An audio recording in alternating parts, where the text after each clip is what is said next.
merci encore.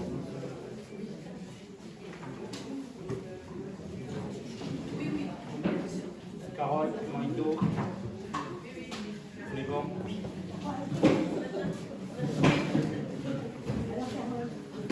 Bon, Christian a une question à nous poser. Ok. Bon, écoute, Christian. Moi, je vais poser la question à Michel. Pour arriver vraiment au cœur de soi, enfin, il y a certaines techniques, parce que c'est vrai que c'est difficile d'y arriver comme ça, uniquement par le mental et tout ça, mais on y arrive très bien. Moi, je me disais, la technique de la prière. Est-ce que Michel, qu'est-ce qu'il pensait de la technique de la prière? Comme on a parlé de Marie, par exemple, je vous salue Marie, ou la technique de Notre Père. Donc voilà, que pense Michel de cette technique? Alors c'est pas une technique puisque c'est Dieu qui nous a donné la prière universelle, d'accord. Notre Père qui est aux cieux, tout ça, voilà, hein, que ton nom soit sanctifié, donc il nous a donné cette prière. Dans cette prière, c'est sa parole, donc et sa parole, il nous la donne pour qu'elle parle à notre cœur et notre esprit dans cette prière. Donc, lorsqu'on passe du plan humain au plan divin, du plan matériel au plan spirituel, nous avons compris que nous passions de terre à un culte infertile, à une humilité, c'est-à-dire cette terre spiritualité, parce que on n'a plus de pensée, on n'a plus de croyances, on n'a plus d'illusions, on n'a plus de sentiments, parce qu'on sait que tout ça, c'est ce qui manque. Ça a entraîné la religiosité avec des guerres dites de religion et qui étaient là pour ne pas respecter le commandement de Dieu que Moïse a reçu en haut du mont Sinaï et que nous voyons chaque jour davantage dans notre société existentielle matérielle, on va voir ça tout à l'heure, donc qui est tu ne tueras point. Donc nous ne prions pas Dieu, c'est Dieu qui nous prie. Lorsqu'on passe du plan humain au plan divin, on a cette humilité, cette pureté, cette simplicité de Marie, de se laisser prier, d'accord, d'écouter, de voir, de comprendre ce que Dieu veut nous dire et de ce qu'il va faire, d'accord, au cœur de nous-mêmes, donc de cette grâce, de son amour, donc qui nous donne et qui nous accorde. Donc c'est Jésus sur la croix, donc qui symbolise donc sa vie en Christ, sa vie en Christ pleine et parfaite, donc ok, puisqu'il est détachant du fait, pour que nous entendions dire Père, ta volonté, non la mienne. Lorsque nous prions dans la prière donc universelle, de ce un qui va vers le elle en hébreu, celui c'est Dieu, ce n'est pas que nous. Il est évident que il est évident que ce sont tous, c'est le monos, le principe unique, et non pas le diabolos dans lequel nous sommes dans ce monde. Celui qui est là pour diviser, séparer, désunir, déstructurer, détruire, d'accord, mais le monos, ce principe unificateur de la vie en nous, avec nous, pour nous, et qui s'établit dans notre cœur et qui a la volonté de s'établir dans le cœur de l'autre. Donc Dieu nous prie, depuis que nous faisons les conférences là, d'aller au cœur de nous-mêmes, véritablement maintenant. Alors on verra tout ça dans Christian, parce qu'on va arriver au bout d'un moment à croiser les chemins. Et tout à l'heure, Christian a parlé du mental, mais je vous rappelle, parce qu'on va revoir tout ça la prochaine fois avec la symbolique donc, de la croix et l'arbre des séphirotes des Hébreux, mais je vous rappelle que nous avons dans notre nature, nous avons une nature supérieure, entre guillemets, entre nature supérieure et inférieure. Parce que nous, on est dans le principe, quand on situe, parce qu'il faut quand même, il nous faut quand même de temps en temps des petits cailloux blancs dans ce monde de ténèbres, et donc quand même, on ne dissocie pas l'esprit de la matière, et donc on n'est pas encore des cœurs purs pour être des êtres dans le 9e jour de la création.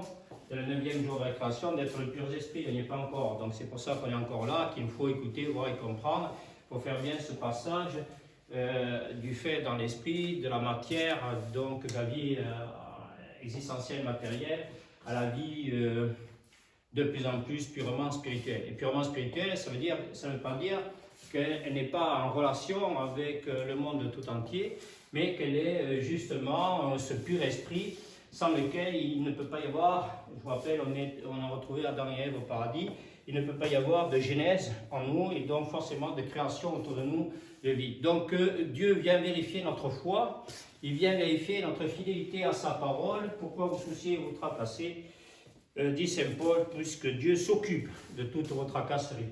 Donc ça c'est la foi, c'est la fidélité à notre parole, à la parole de Dieu qui fait que le seul qui soit fidèle, c'est lui, parce que nous sommes toujours, étant toujours dans le fait, des êtres infidèles. Et c'est ce que dit, Saint Augustin. Mon âme est comme tous les mystiques. Saint Augustin dit mon âme et mon esprit ne trouveront le repos que lorsque, et nous allons le voir tout à l'heure, ta main aura libéré mon âme et mon esprit, enfermés, emprisonnés dans mon corps. Donc nous sommes encore des êtres existentiels, c'est sa volonté, et donc on n'est pas là, mais nous sommes des êtres devenus pleinement, parfaitement spirituels, c'est-à-dire on est dans le principe, on a vu tous les archétypes hier, le principiel, c'était nous sommes des êtres spirituels parce que nous sommes encore sur terre. Dieu nous dit tu es là, tu es bien là, et tu es là parce que je suis là, et donc je veux que tu sois là parce que j'ai tout un tas de choses donc à accomplir en toi et à travers toi. S'il avait voulu que je ne sois plus là, il aurait eu tout un tas de raisons, tout un tas de manifestations pour que je ne sois plus, mais si je suis toujours là, c'est encore de sa volonté, et c'est bien le Christ en moi et à travers moi qui lui dit, Père, ta volonté, non la mienne. Voilà. Donc nous sommes priés d'aller au cœur de nous-mêmes. Il n'y a pas de technique, il n'y a pas de... voilà, il y a simplement sa parole. D'accord? C'est-à-dire l'écoute de sa parole avec son cœur, pour que cette parole, d'accord, puisse être pleinement, on l'a vu hier, parfaitement vivante, donc en nous. Et comme elle est vivante, bien sûr, elle se rend vivante en nous. On est dans une lecture donc spirituelle de cette parole et pas intellectuelle. C'est-à-dire que c'est la parole qui se donne à lire à notre cœur et à notre esprit. Et c'est cette parole vivante qui se rend de plus en plus vivante en nous. D'accord? Parce que nous sommes de plus en plus vivants grâce à cette parole, nous sommes des êtres graciés, et cette parole vivante se rend vivante là, dans notre cœur, dans le cœur de l'autre. Donc nous avons vu ça tout à l'heure. Donc on est dans cette prière, c'est-à-dire du Christ sur la croix, toujours, Père, ta volonté, non la mienne, c'est-à-dire qu'on est dans la pleine et parfaite principe, la verticalité de notre être. D'accord? Pourquoi? Parce que nous sommes dans cette volonté, on va le voir tout à l'heure, qui n'est pas la nôtre, d'accord, de mourir. Nous sommes dans cette volonté de mourir chaque jour davantage, d'accord, à ce que nous sommes, ce que nous ne sommes pas, puisque nous avons bien compris que nous sommes en résurrection maintenant, c'est en capacité à retrouver cette plénitude de la vie en nous, avec nous et pour nous. On l'avait vu, d'accord, tout à l'heure, dans le schéma. Le GPS, hein. Le GPS. Il me le barre là. Allez, ça va passer. Allez, alors le GPS, Krishnamurti, je vous rappelle, quand vous vivez votre vie pleinement avec compréhension, dit Krishnamurti, sage hindou, vous êtes maître de la vérité, que vous comprenez qu'il vous faut vivre pleinement en vous, pour vous, la vérité, faites-vous un maître. D'accord, ok. Donc dans la négativité, on va prier, très souvent les gens vont prier dans une vie relative au fait. Ils vont rentrer en méditation. Ils vont rentrer en méditation, c'est-à-dire ils vont s'intérioriser, ils vont se couper, enfin 5 minutes, hein, le temps du futile et éphémère et pas de l'essentiel. D'accord? Mais je vous rappelle que nous sommes rentrés depuis 2 séminaires en méditation complète et totale. Complète et totale, parce que nous sommes en train de devenir la vie. Nous sommes en train de devenir la vie, nous sommes appelés à mener chaque jour davantage à demeurer, bête demeure, celui qui demeure en lui, je vous l'ai dit tout à l'heure. D'accord? Voir le Père comme le Fils demeurer en lui, et là il reçoit la grâce, d'accord, de l'Esprit Saint, c'est-à-dire ce qui fait sa sainteté, c'est-à-dire toute sa santé mentale, morale, conjugale, familiale, sociétale, infinie, éternelle, universelle. Et notre monde a bien besoin de cette santé-là. Ok. Donc, on est dans la sécurité sociale, nous, parce que la sécurité sociale, c'est cette demeure de Dieu en l'homme qui sécurise complètement tout et tout le monde. Pourquoi? Parce que cette sécurité est définie, on n'a pas besoin de gendarmes, de policiers, c'est la parole de Dieu qui fait autorité dans notre cœur, notre esprit, et qui définit toutes les lois et toutes les règles. Ah, j'ai oublié de dire ça. Toutes les lois et toutes les règles. Bon, alors on verra après quoi.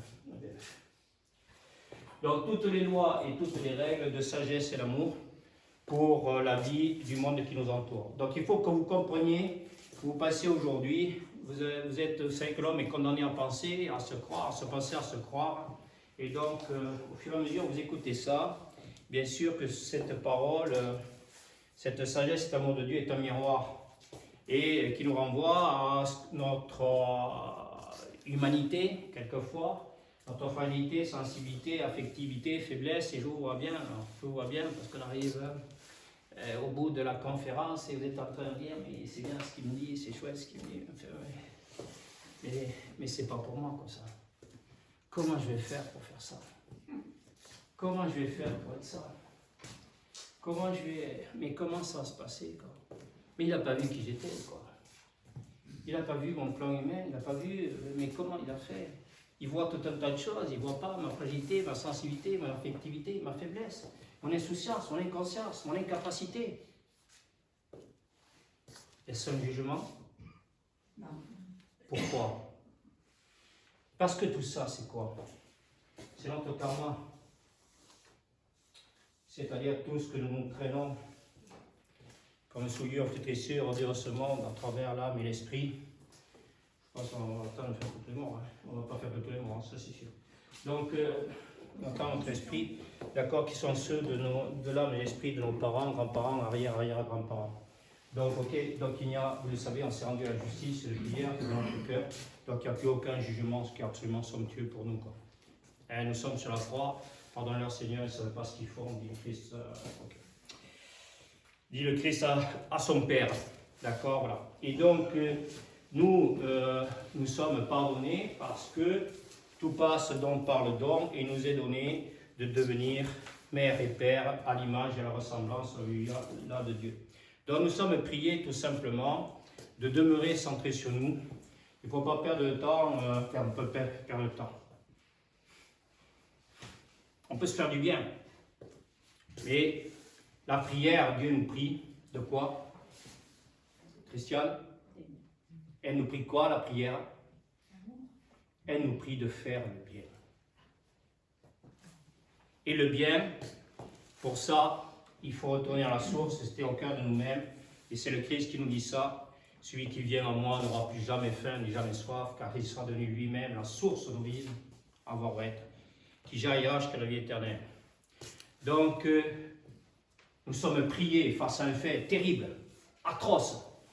Le Satan, il est là, d'accord, à porte de notre cœur. Il veut encore fracasser cette porte pour s'emparer encore et toujours de notre âme, de notre esprit, et nous dire, mais t'as vu ce fait, t'as vu ce qui se passe, et alors? Je vais t'amener dans la douleur, je vais t'amener dans le malheur, je vais t'amener dans cette horreur de ce monde et tout.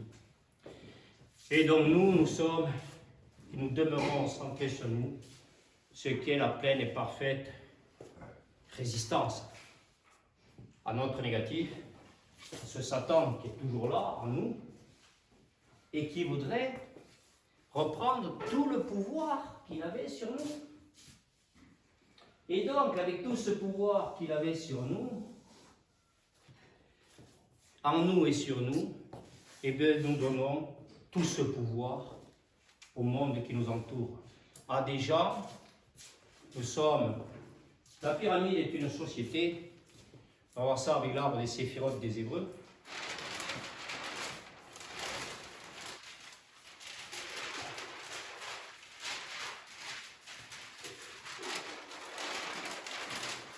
Alors, je crois qu'il faut qu'on pose des questions aujourd'hui.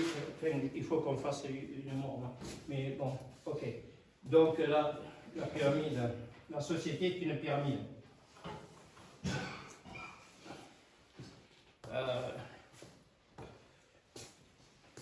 C'est pyramide d'Égypte. Mais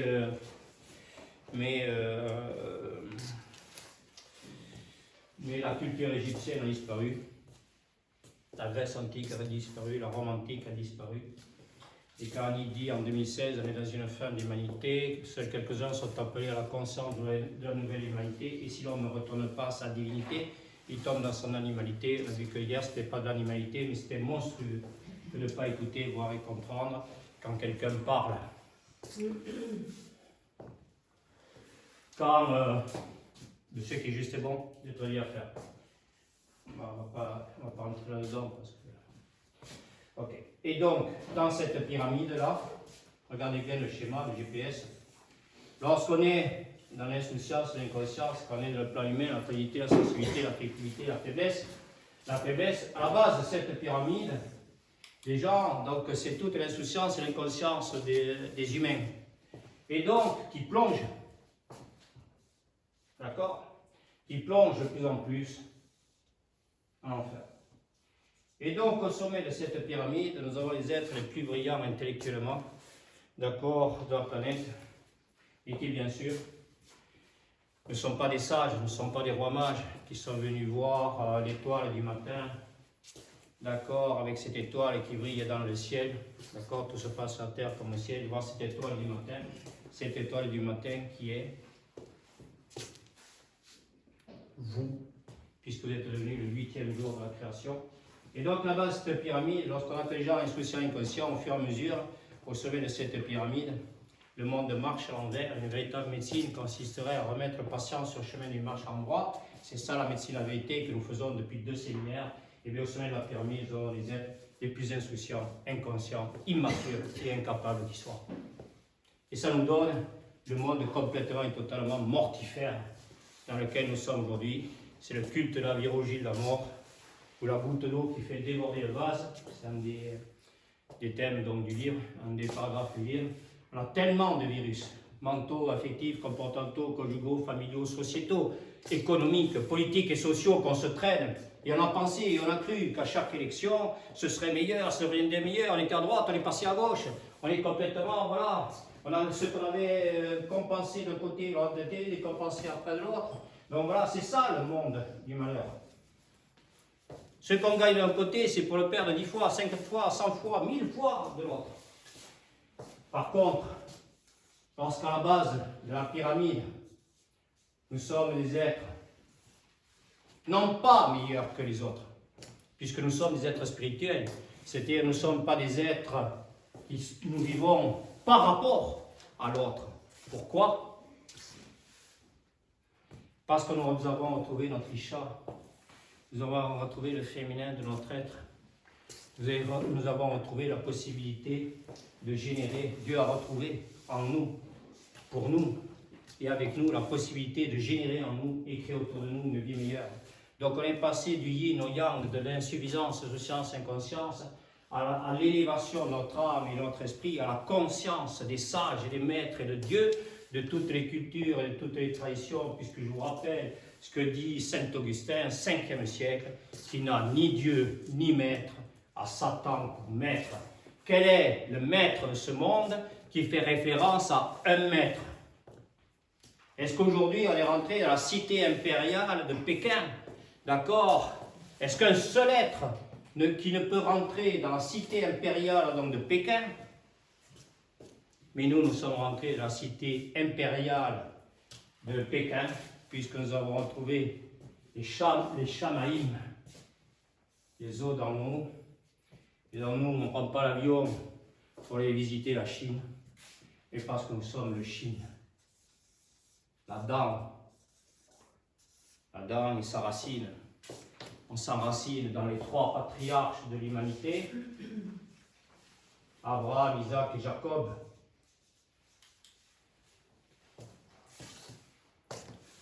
Et donc nous avons retrouvé les eaux primordiales, il est primordial d'aller au cœur, il est primordial d'aller au cœur de soi-même pour retrouver la source d'eau vive et éternelle, la source d'eau vive et éternelle, d'accord, que nous a rappelé, nous a ramené, à laquelle nous a ramené le Christ. Donc nous sommes priés d'aller au cœur de nous-mêmes. Heureux les cœurs purs, le royaume des cieux est à eux. C'est une eau d'une pureté et de simplicité. C'est notre vie infinie et éternelle.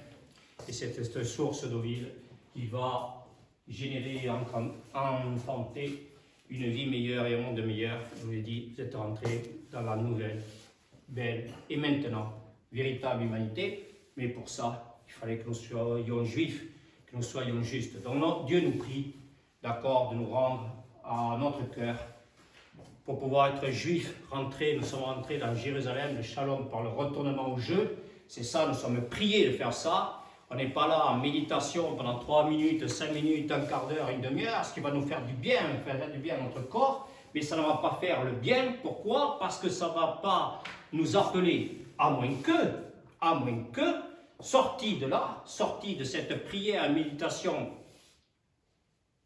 entre guillemets, existentielle, mais si elle est véritablement spirituelle, après cette prière, hop, alors là, le chemin se fait. Et là, le chemin, il faut que j'aille voir l'autre. Il faut que maintenant j'aille lui dire. Il faut que j'aille.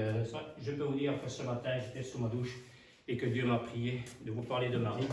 D'accord? Et j'ai oublié de vous parler de cet enfantement. D'accord? D'une vie purement et spirituelle qui se fait par l'éros divin. Et donc, qui se fait par l'éros divin. Et que lorsque la femme voit ses règles tous les 28 jours, le carré de la matière avec le 7 à perfection, 7 x 4, ça fait 28. Ça fait 28, c'est les 7 jours de la création. Mais lorsque l'homme passe, donc lorsqu'il redevient femme,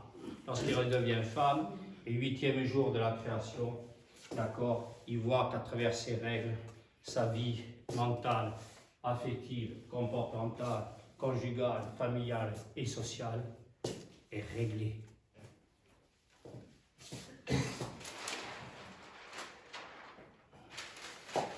Nous avons aujourd'hui des mouvements féministes, d'accord, parce que on ne peut pas faire autrement quand on est dans la négativité, qu'on n'est pas à l'écoute de la parole des sages et maîtres. On est dans des rapports de force, des femmes petit f par rapport aux hommes petit h, parce qu'ils ne sont pas dans cette sexualité, dans cet éros divin, c'est-à-dire qui consiste, lorsque nous faisons l'amour avec quelqu'un, lorsqu'on est maintenant des épousés de Dieu, ça veut dire qu'on fait l'amour dans le cœur et dans c'est parce que nous avons fait l'amour dans le cœur et dans l'esprit de l'autre, que nous pouvons faire l'amour dans son corps, avec son corps comme avec le nôtre, et enfanter à ce moment-là, non pas un enfant de l'homme, mais un enfant de Dieu. Et donc, on est dans un éros, nous, qui est divers depuis le début des conférences, et non pas un éros humain, pour ne pas dire animal. Qu'est-ce que vous avez vu hier avec Ish qui retrouvait son Isha? Qu'est-ce que vous avez vu?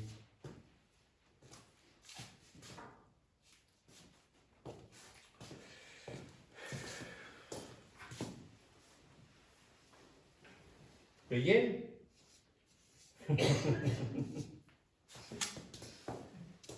vous parle ça, le yen? Non. T'as vu le yen? La dénaturation. Nous trouvons notre nature divine originelle, pure et simple. Donc tout ce qui est, comme ils étaient comme les brebis égarées sans berger, se mit à les enseigner longuement, et donc on retrouve cette unité de vie entre le masculin de notre être, le principe féminin de notre être. On retrouve notre nature divine originelle, pure et simple. Pourquoi elle est pure et simple? Parce qu'elle est à l'image et à la ressemblance de Dieu, et non pas déstructurée, déformée, dénaturée, et donc reniée. Alors la prière, ok, c'est Dieu qui nous prie, d'accord? C'est le Christ sur la croix qui nous prie de dire Père, ta volonté dans la mienne. On est bon? Est-ce qu'on est bon, Christian? D'accord, ok. On est confronté à tout un tas de faits. Il faut faire très attention de ne pas avoir, de plus avoir besoin que dans le fait, les choses se passent comme ci, comme ça. Je vous rappelle que hier, lorsque vous êtes arrivé au cœur de vous-même, c'est pour dire au Satan qui est en vous, quand vous êtes là, vous avez le pouvoir, la possibilité de dire c'est comme ça. Alors, ce qu'a dit Christiane donc et tout, d'accord, on n'est pas là pour que chacun ait sa technique de méditation. Nous sommes en pleine et parfaite méditation, et cette méditation, c'est la croix. C'est-à-dire qu'on est tout le temps, c'est le ici et maintenant du Christ centré sur nous. On demeure dans l'abbaye, on va partir physiquement. Les uns, on va rentrer dans le Gers, nous, tout ça, on va faire nos 800 km. Mais on sera toujours là. D'accord, ok? Parce que je ne vois pas comment on pourrait être ailleurs maintenant, d'accord? Que d'être centré sur nous, c'est-à-dire symboliquement être toujours dans l'abbaye. Alors on ne va pas se voir peut-être pendant 3 mois, tout ça et tout, mais on va faire que ça. On va penser et croire, puisqu'on est dans le fait qu'on ne va pas se voir. On ne va pas se voir existentiellement, matériellement. Comment on peut faire autrement que de se voir maintenant dans notre cœur, à moins que le Satan, on laisse le Satan continuer à s'emparer de notre âme et de notre esprit, d'accord, pour les faire brûler à l'enfer. On est ok? C'est bon? La prière? Nous sommes priés. Nous ne prions pas. On ne peut pas avoir cet égo, cet orgueil. Hein, d'accord? On est humble. Bon. Alors, je ne sais pas pourquoi. Oui, on est pas. Voilà. Je ne sais pas pourquoi, ça, c'est ce qu'on a vu la dernière fois, dans la nature inférieure. Ah oui, je sais pourquoi, parce que Christian nous a parlé tout à l'heure de mental. C'est très impressionnant. Dans notre nature inférieure, nous avons 4 corps.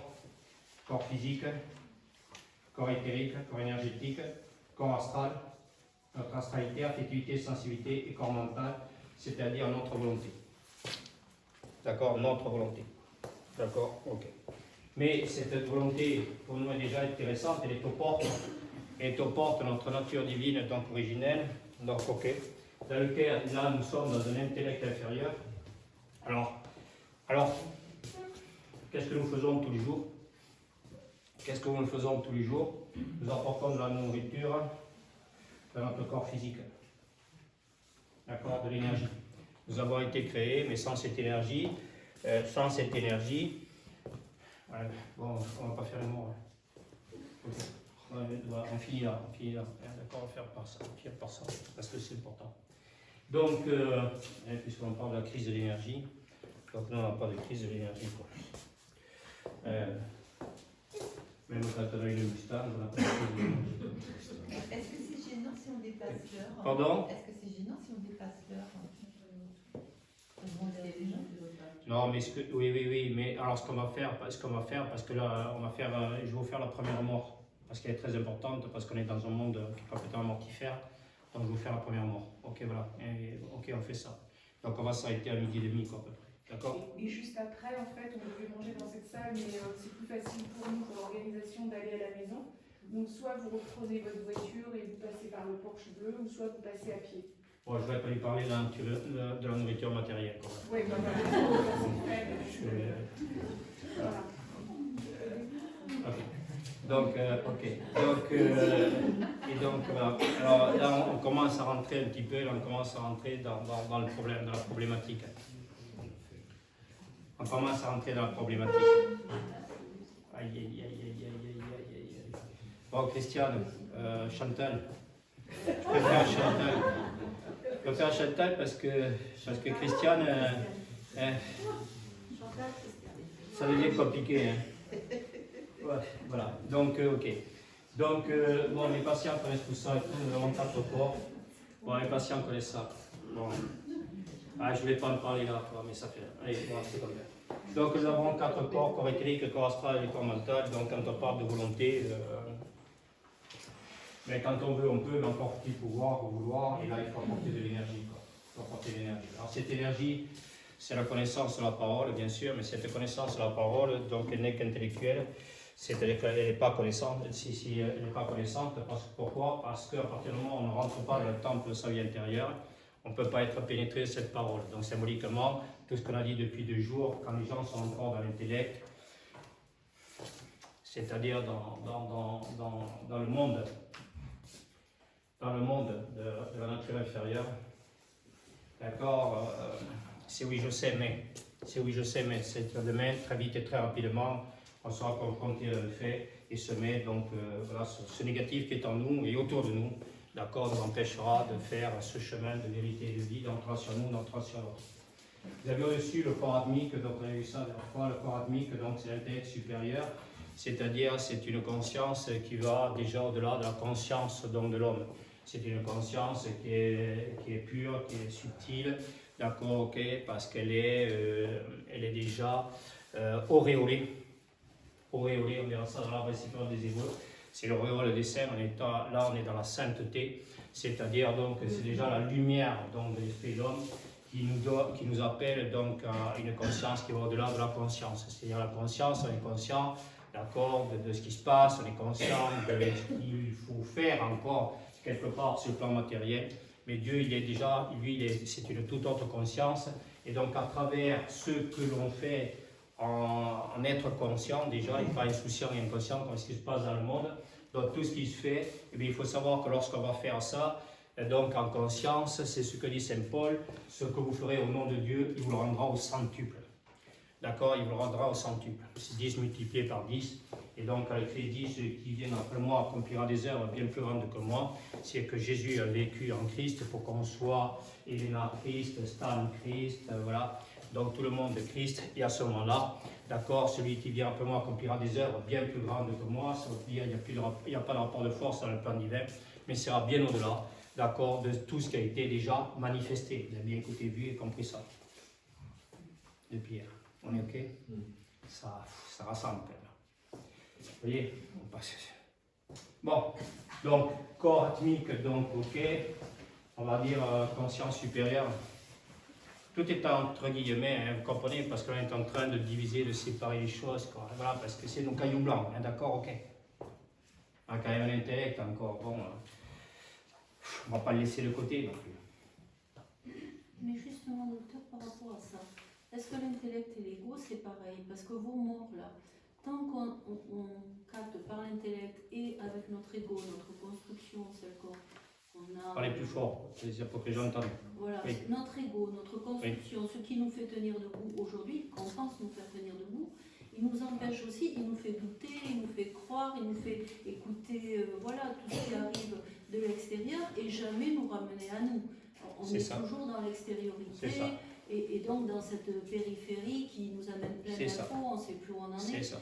Et donc aujourd'hui, si on oublie ça, si on meurt à cet ego, c'est-à-dire cette souffrance de dire ben, je ne suis rien finalement, je vais ouvrir mon cœur et essayer de me laisser pénétrer par autre chose, peut-être laisser venir les choses tout simplement, puisque je ne fais rien, je ne suis rien, et je parle, mais finalement ben, je parle parce que ça m'est donné, voilà.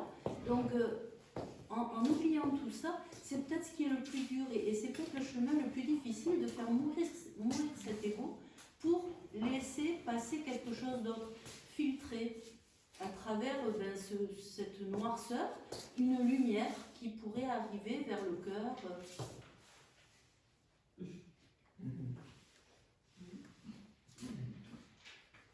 Alors, le schéma. Donc, il faut mourir à son ego. Donc, on va voir, ça c'est un mort symbolique, mais on ne peut pas le faire, on ne va pas le traiter aujourd'hui. Il faut mourir à son ego pour renaître donc à la vie. Alors, qu'est-ce qui nous fait renaître donc? Qu'est-ce qui nous fait renaître? Qu'est-ce qui nous fait mourir à notre ego? C'est de partir du cœur. La connaissance et la parole. Donc, il faut travailler. Je vous dis, d'accord, quand je vous vois régulièrement dans mon cabinet, je dis, vous ne travaillez pas, mais qu'est-ce que vous foutez? Vous ne lisez pas, vous ne travaillez pas, vous n'êtes pas, vous ne dites pas, vous ne faites pas, vous n'aimez pas. J'arrête pas de vous faire mourir, de vouloir vous faire mourir à votre ego et vous y accrocher parce que vous êtes toujours dans une vie relative au fait, de goût, d'envie, de besoin et parce que vous pouvez avoir une foi à déplacer les montagnes, sans l'amour, vous ne faites rien. Vous avez des yeux, mais vous ne regardez pas. Vous avez des oreilles, mais vous n'écoutez pas parce que l'amour vous fait peur. Thessaloniciens, chapitre 5 de Saint Paul. Vous avez peur d'aimer. Vous avez peur que l'autre ne vous aime pas. Mais au lieu de chercher à faire aux hommes, vous feriez bien de chercher à faire à Dieu. Vous n'avez plus d'ego, il vient de mourir. Alors lisez, travaillez. On va le faire. On va lire et on va travailler. 2 secondes. Ok? Je vous finis ça, pardon. On est d'accord? Patricia? Ça rentre? Oui. Avec douceur.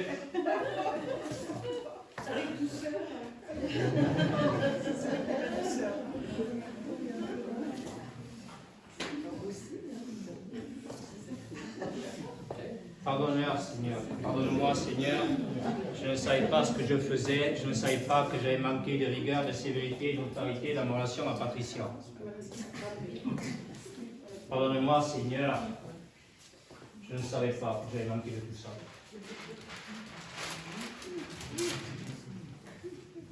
Attendez, qu'est-ce que je cherche? Oui, je ne sais pas ce que je cherche. Bon. Vous êtes fini avec vos questions. C'est magnifique, c'est très important. Voilà. Qu'est-ce que vous avez signifié, Patricia, que vous êtes plein d'amour du monde, d'accord, parce qu'ils étaient comme des brebis égarées sans berger, ils se les enseigner longuement. Donc on est là-dedans, c'est une grâce qui nous est donnée. Les autres, ils sont paumés, perdus. D'accord? Ils sont en plein désert, ils ont déserté leur cœur, leur esprit, ils sont pas de la tempérance à laquelle vous êtes rentrés depuis hier, en fait depuis toujours. D'accord, selon la volonté de Dieu, depuis toujours. Pas en passé à croyance, ni depuis la dernière conférence, ni celle-là, c'est depuis toujours, sinon vous ne seriez pas là. C'est le temps fini de l'errance que Dieu a voulu pour vous. Nous étions prédestinés à écouter, à voir, à comprendre tout ça. D'accord. Donc, voilà, c'est ça que je cherchais. 2 secondes, je finis ça. Carole, je finis ça. Donc, le corps astral, donc on a parlé de cette conscience supérieure. On ne dissocie pas l'esprit de la matière, d'accord, tout est, voilà, parce que vous allez voir, nous avons aussi au-dessus le corps causal, qui est l'âme, et le corps bouddhique, qui est le pur esprit. On trouve le Bouddha, on trouve toutes les cultures, toutes les traditions, le corps bouddhique, mais tout ça, on va le développer, j'en avais parlé déjà la dernière fois, mais ça va se faire avec l'arbre des séculaires des Hébreux. Donc, ok, voilà, toutes les cultures, toutes les traditions se rejoignent, puisque maintenant nous sommes au cœur de nous-mêmes et nous sommes dans cette verticalité de la croix. D'accord, ok. Voilà, on est passé du monde du malheur, de l'horizontalité, au royaume du bonheur, la verticalité de l'être. D'accord, ok. Donc, là, vous avez la pure et parfaite connaissance de la parole. Mais là, vous êtes dans le monde, dans le royaume de la nécessité, alors que là, vous êtes dans le monde encore du besoin. Okay. Donc les gens, on ne va pas nier le fait que nous avons et qu'on n'est pas là pour nier le fait, qu'on est là pour le transcender. Et c'est l'écoute de la parole qui fait du chemin à nous et qui nous fait faire du chemin, qui nous emmène dans cet au-delà du fait, de notre propre fait, comme du fait du monde qui nous entoure. On est ok? Ça va, ça suit? Ok. Donc là, on est dans le royaume du bonheur. Les 3 corps, comme par exemple, là, il y a toujours pareil, la Sainte Trinité, qui est dans notre cœur, devient la tri-unité, qui est au cœur de nous-mêmes. Au cœur de nous-mêmes, là, devient la tri-unité. D'accord? C'est la grâce du Père, du Fils et du Saint-Esprit que toutes ces potentialités divines, c'est-à-dire pas uniquement énergétiques, mais génératrices et créatrices de vie en nous et autour de nous, font à travers nous. Nous sommes des arbres de vie. Ok. Un seul être vous manque et tout est dépeuplé, vous êtes au cœur de vous-même. Et si vous manquez à vous-même, vous manquez à Dieu, et Dieu va vous manquer pour aimer la vie de ce monde. Si vous vous manquez à vous-même, vous pouvez écrire. Si vous vous manquez à vous-même, vous manquez à Dieu, et Dieu vous manquera toujours. Ok. Comment pourrait-on être à l'intérieur de le reniement de notre être en nous, de cet être suprême en nous, qui nous élève et qui amène tout autour de nous, nos enfants en particulier, la conscience d'être pour pas qu'ils ne meurent dans le fait de toujours avoir besoin d'avoir. De toujours avoir besoin d'avoir. Ok, donc vous avez là, qu'est-ce que vous voyez, les 7 corps de la nature, les 7 corps de l'homme, grande tâche, 7 corps de l'homme, grande tâche. Vous avez donc symboliquement de la dualité de la nature humaine et la nature divine. Alors après, les gens font tout un tas de choses dans la nature humaine qui font du bien. Ils sont dans le besoin de trouver tout un tas de thérapeutes qui les écoutent, parce que les docteurs, ils n'ont pas le temps, hein, c'est la science. Hein. Ils ont beaucoup de travaux, de recherches à faire, et de bien vérifier l'efficacité de tout ce qu'on va mettre sur le marché. Donc forcément, on n'a pas le temps quand même d'écouter tout ça, de voir tout ça, de comprendre tout ça. Certainement pas quelqu'un parler de sa vie, ça ne nous intéresse pas du tout. On ne s'intéressait pas déjà à la nôtre. Je vous dis, d'accord, le véritable médecin, celui qui accomplit sa conversion, si ce n'est pas l'effet de véritable renversement de la vapeur que nous avons tout d'abord opéré à nous-mêmes, d'accord, qu'on pourra appeler à mener les autres, à stopper leur processus d'évolution et pour les mettre comme nous sur un chemin d'évolution. C'est la main de Dieu qui à travers nous fera ça. D'accord, ok, je rappelle la fête vraiment actuellement avec le nombre que nous sommes, d'accord, parce que nous sommes très nombreux. Je rappelle quand Jésus dit partout où vous réunirez en mon nom, je serai parmi vous, même si vous n'êtes que 2 ou 3, si vous réunissez en mon nom, c'est-à-dire que si vous cherchez ce nom, c'est-à-dire ce 5 noms, d'accord, c'est-à-dire ceux que vous êtes appelés à mener et ceux que Dieu va vous nommer, d'accord, il va vous nommer à telle relation au monde qui vous entoure, dont vous n'avez pas besoin de nomination, d'accord, ok, puisque vous êtes nommé par Dieu, donc appelé à mener, ça veut dire à tout un tas de conscience et d'évolution qui vont se faire en vous pour qu'elles puissent se faire autour de vous. Voilà, donc nous avons ça. Vous passez, on est encore là dans le monde sensible. Quelquefois, on écoute les choses, on voit les choses, mais il y a toujours un mais. Et là, après, vous avez le royaume de l'intelligible, là, tout se passe donc, ok, dans une transcendance complète et une élévation complète et totale de votre âme et de votre esprit, d'accord, dans la sainteté, dans l'angélologie, dans toutes les souverainetés, puissances et tout. Vous avez vu tout ça, d'accord, vous avez vu tout ça, enfin, vous avez intellectuellement vu tout ça.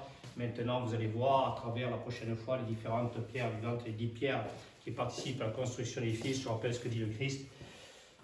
Devenez une pierre vivante pour participer à la construction de l'édifice. On est dans l'édification d'une vie meilleure, d'un monde meilleur. Cette cathédrale de la vie infinie éternelle ne pourra jamais être détruite par aucune révolution humaine. Voilà. C'est bon. Je crois que tu vas dire quelque chose, Carole. Non, j'ose plus. Ok. D'accord. À l'écoute d'Antoine Legrand.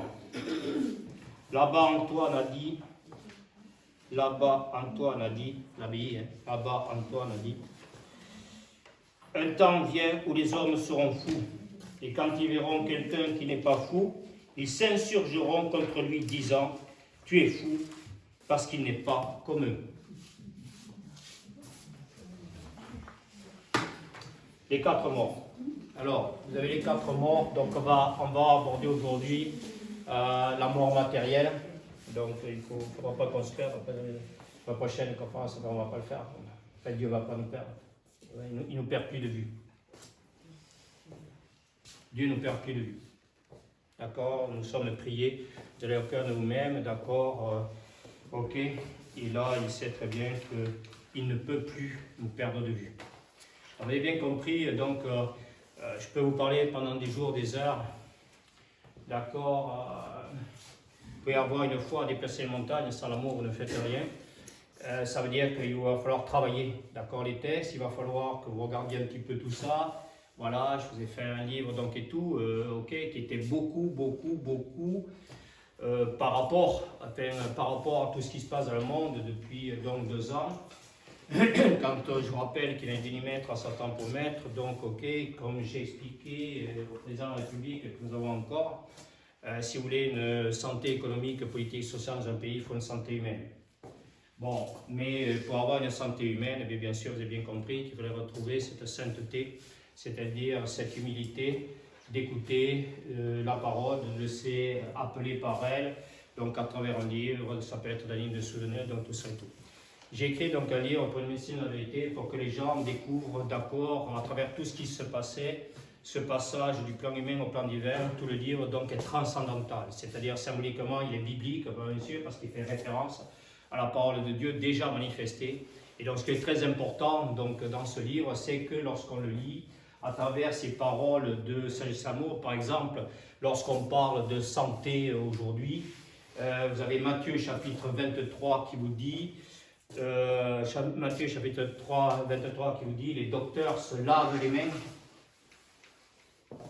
de la pureté des cœurs, autrement dit, ils s'occupent que les corps, l'âme et l'esprit ne s'en occupent pas, je l'ai dit tout à l'heure, hein, donc ils se lavent les mains au gel hydroalcoolique, donc se lavent les mains de la pureté des cœurs, guides aveugles, propre et négatif, nous rend aveugles et sourds, ce qui est juste et bon parce qu'on est méconnaissant de la parole, alors que nous devenons au fur et à mesure inconnaissants de Dieu. C'est pour ça que Dieu peut se faire connaître à nous, c'est-à-dire nous faisons le vide, faisons le ménage dans notre cœur, dans notre esprit, pour qu'il puisse, d'accord, nous pénétrer pleinement, parfaitement, totalement, d'accord, Adonai, le Tout-Puissant qui est en nous, que Moïse avait eu en haut du mont Sinaï, et donc maintenant, vous savez bien que nous sommes dans la montagne, sur la montagne de Sion, de l'agneau triomphant, avec ce Saint Graal, d'accord, que dont nous allons abreuver, d'accord, l'humanité maintenant tout entière, et nous sommes bien sûr dans cette Jérusalem céleste, avec ces 12 portes qui sont ouvertes, toutes les énergies circulent dans notre âme, dans notre esprit, et donc pour le monde donc, qui nous entoure. Les murs de cette abbaye, regardez-les, elles en tremblent, elles tressaillent de joie de nous voir, de la voir lui redonner son âme, son esprit et sa vie infinie maintenant et éternelle. Alors, les docteurs se lavent les mains, la pureté des cœurs, dit des aveugles. Vous avez un filtre pour le moucheron et vous avalez le chameau. Matthieu 23, il y a 2000 ans. Alors c'est emmerdant d'avaler le chameau, je peux vous le dire de suite. Parce que ce chameau, on en avait bien besoin. Parce que ce chameau, lui, il n'a pas besoin de s'abreuver de désinformation, d'accord, à la radio ou à la télévision toute la journée, parce que c'est lui qui nous aide, qui nous permet de faire notre traversée du désert, parce que lui, il n'a pas besoin d'eau, c'est lui notre porteur d'eau, dont nous devons être maintenant ces chameaux, qui vont permettre, donc c'est le guimel en hébreu, le G, vous l'avez vu hier, dans l'agneau triomphant, l'anneau de l'alliance, ce G, c'est guimel, d'accord, et là nous sommes donc tout à fait arrivés à cette oasis de notre cœur et de notre esprit, où nous ne pourrons ni mourir, ni de faim, ni de soif. Jésus nous l'avait bien dit. Ok, alors, il faut faire attention à ce que nous faisons, parce qu'on peut faire des prières sans laisser Dieu nous prier, on a vu avec Christiane, et donc Dieu nous prie de quoi? D'aimer, hein, puisqu'il est amour, il nous prie d'aimer, comme il nous aime. Aimez-vous les uns les autres comme je vous ai aimé, comme je vous ai aimé, c'est-à-dire comme si Dieu n'avait pas la volonté de nous aimer. Alors réjouissez-vous parce que le Satan ne fait pas le poids devant Dieu. Le Satan ne fait pas le poids devant Dieu, et comme dit Jean Tolère, disciple de Maître Écart, mystique du Moyen-Âge, lorsque nous sommes passés des ténèbres donc à la lumière, nous sommes comme une maison qui n'avait pas de lumière, mais que maintenant, lorsque cette maison a reçu la lumière, lorsque le Satan se prêtait à pénétrer dans cette maison et la piller pour la énième fois, voyant maintenant de la lumière, s'enfuit en toute hâte. Ça vous va? Vous êtes tout puissant, ça va? Ou pas? Sinon, restez là au chaud. Hein. Si vous sortez, je vous garantis, ça va être dur. Mais ça va être dur demain de voir ce monde et tout ce qu'on a vu là. Cette pureté, cette simplicité, cette virginité, cette fécondité de la vie infinie éternelle, de lui, cette vie grande, infinie éternelle. ça va être dur demain. Eh bien, c'est super. Parce que ça va être dur. Parce que ce qui est dur me rend fort. Et donc, tous ces faits vont m'appeler et m'amener à me fortifier. D'accord, dans ma relation à moi, dans ma relation à Dieu. Et Dieu va me donner, va m'amener à cette justice constante et permanente de mon cœur, où là, il va me donner toute la force, tempérance, prudence, justice et force. On revoit tout ça la prochaine fois. Les 4 morts, on va en voir une. D'accord, on va en voir une, c'est bon. Les 4 morts. Seul celui qui descend dans les ténèbres peut monter dans la lumière. Ça veut dire qu'il nous faut prendre conscience de ce que nous sommes, de ce que nous ne sommes pas, pour pouvoir être élevés à cette conscience tout autre. Nous ne sommes pas là pour renier, on n'est pas là pour se penser et se croire. C'est bien ça nos ténèbres. On n'est pas là pour se penser et se croire qu'on est bien, qu'on fait bien, qu'on est intelligent, qu'on est meilleur que les autres, plus fort que les autres. Nous n'allons pas, personne ici ne peut se présenter à l'élection présidentielle. On n'en a pas le droit. Parce qu'on n'est pas dans un besoin de reconnaissance. Nous sommes appelés à la connaissance de Dieu. On n'a pas de peau. C'est comme ça. Il assure la croissance, dont seul celui qui descend dans les ténèbres peut monter dans la lumière. Il assure la croissance et l'accomplissement total. Isaac, à l'image du Fils, accepte la mort. Et Isaac, qu'est-ce que ça veut dire? Nous l'avons vu en hébreu, le tchadé, d'accord, cet harpon, d'accord, cet esprit de Dieu qui vient harponner mon âme, mon esprit pour la sauver. Et Itchak en hébreu, c'est le rire. Le rire avec Sarah, on va voir tout ça, hein, parce que la prochaine fois, la femme et l'avenir de l'homme, on voit toute la symbolique des matriarches, donc des mères spirituelles de l'Ancien Testament. C'est absolument somptueux et magnifique. Et chacun, donc, comme je vous l'ai dit, à travers ces mères de l'Ancien Testament, vous allez voir ces femmes et ces mères donc, de l'Ancien Testament. Vous allez voir votre grand-mère, vous allez voir la femme que vous êtes appelé à être. Vous allez voir Abraham. Et vous voyez bien, vous avez bien vu, compris que j'avais 100 ans. D'accord, maintenant, il faut vivre tous en Christ pour que j'en ai 1000.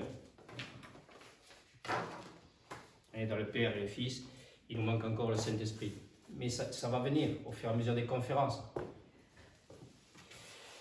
Si la mort physique est la destinée de chacun sur terre, à plus ou moins long terme, l'âme et l'esprit sont voués à d'autres morts selon le degré de conscience de l'être.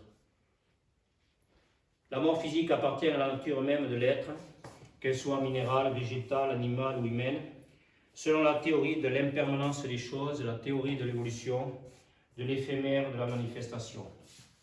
Comme le soulignent les bouddhistes, naître, c'est commencer à mourir. On pourrait dès lors pousser le raisonnement inverse que mourir, c'est commencer à vivre. C'est beau, quoi.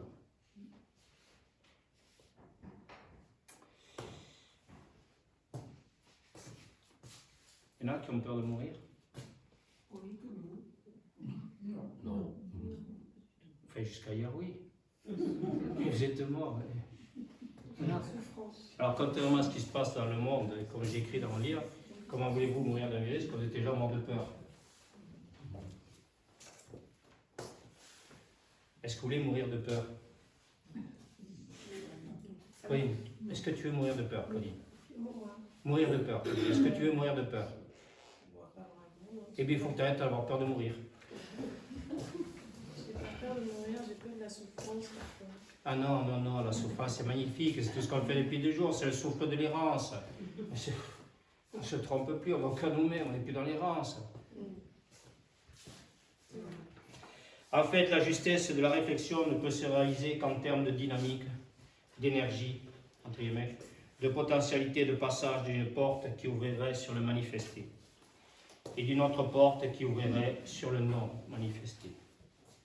Une qui nous mènerait dans la manifestation, l'autre au-delà de la manifestation. L'une qui nous tournerait vers l'extérieur, l'autre vers l'intérieur. mort matérielle et mort spirituelle, intériorité.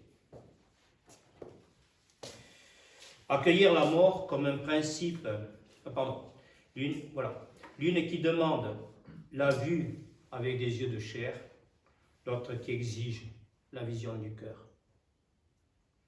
Le besoin de voir s'efface devant la grâce de la vision du cœur. Heureux ceux qui ont cru sans avoir vu. Vous ne pouvez pas savoir, vous ne pouvez pas voir qui vous êtes. Je vous le dirai. Je vous le promets. C'est la terre promise que vous avez retrouvée là depuis 2 jours. Accueillir la mort comme un principe et non comme un simple état de fait, c'est comme accueillir un enfant lors de sa venue sur terre et le voir se transformer de jour en jour. Et si la marche du corps matériel, du corps manifesté, se fait dans l'horizontalité, la marche du corps spirituel s'effectue dans la verticalité. Pardon.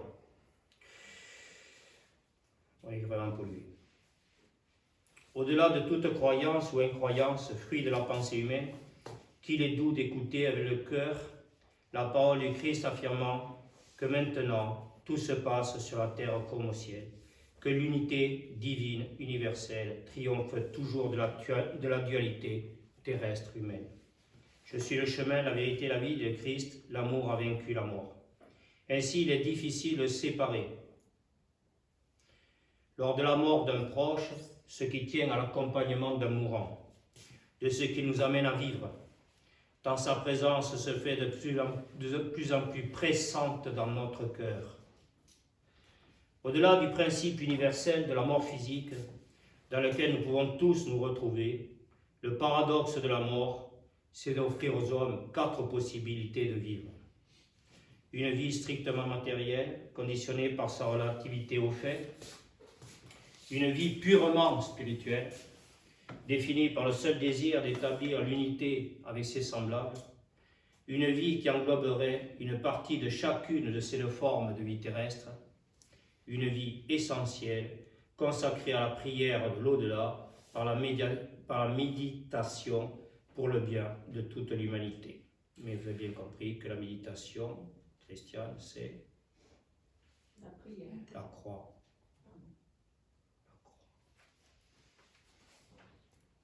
Il faut mourir au fait pour ne pas mourir dans le fait.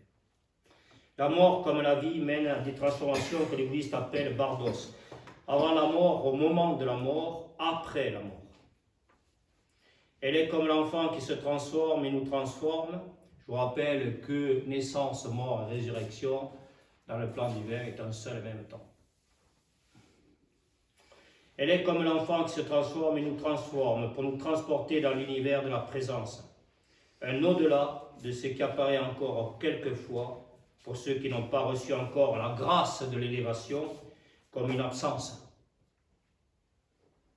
Un vide, un manque et une absence qui ne vient que signifier nos propres vides, nos propres manques, nos propres absences de vie en nous, avec nous, comme pour lui, grand tel. L'élévation ne se faisant en effet qu'au cœur de l'être, dans un cœur à cœur avec l'autre. Qui s'élèvera sera abaissé, qui s'abaissera sera élevé. Vous avez écouté ça hier. L'absence de fait devient présence au cœur de l'être. La seule vue de la chair abaisse la conscience de l'homme. La vision du cœur l'élève.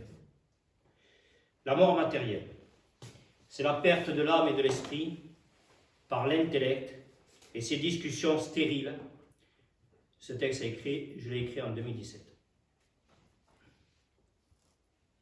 Je l'expliquerai à travers quoi et grâce à quoi. À la fin. C'est la perte de l'âme et de l'esprit. Donc la mort matérielle, c'est la perte de l'âme et de l'esprit par l'intellect et ses discussions stériles. La rationalité d'une vie relative au fait, esclave du fait, du Satan. C'est le désir de bien matériel. Je rappelle que le Satan, c'est celui qui tente toujours à se vivre. Donc ce Satan, c'est nous, bien sûr, puisqu'on tente toujours à nous vivre, à se vivre, par rapport au fait, par rapport au monde. Et comme dit Confucius, quand le cœur s'en va ou la passion l'entraîne, c'est pas la passion du Christ, on passe pas par son cœur, par l'émotion, c'est les goûts, les envies, les besoins. On est passionné de ski, on est passionné de musique, on est passionné de trucs. Ah oui, mais comme on ne passe pas par notre cœur, on ne voit passion. Et donc on est passionné tout seul dans notre coin. On s'écoute sa petite musique tranquille. Alors que là, la musique, on l'a écoutée tous ensemble. Pas très bien. Parce qu'on faisait du bruit. On n'était pas morts encore. On n'était pas rentré dans le silence de Dieu. On n'avait pas fait taire. On n'avait pas fait taire ce bruit, ce vacarme assourdissant de notre ego en nous. Et nous voudrions qu'il y ait des gens autour de nous qui se taisent, qui arrêtent de nous raconter tout un tas de choses. Mais pour qu'on arrête de nous raconter tout un tas de choses, qu'est-ce qu'il faut? Il faut que nous arrêtions. Qu'on arrête quoi? De ne pas être. Qu'on arrête de ne pas dire. Qu'on arrête de ne pas faire.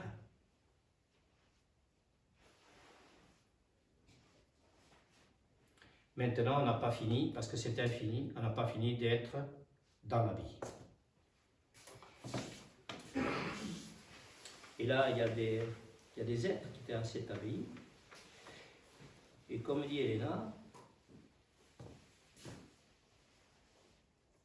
vous ne les voyez pas? Vous ne les voyez pas? Les moniales et les moines, vous ne les voyez pas?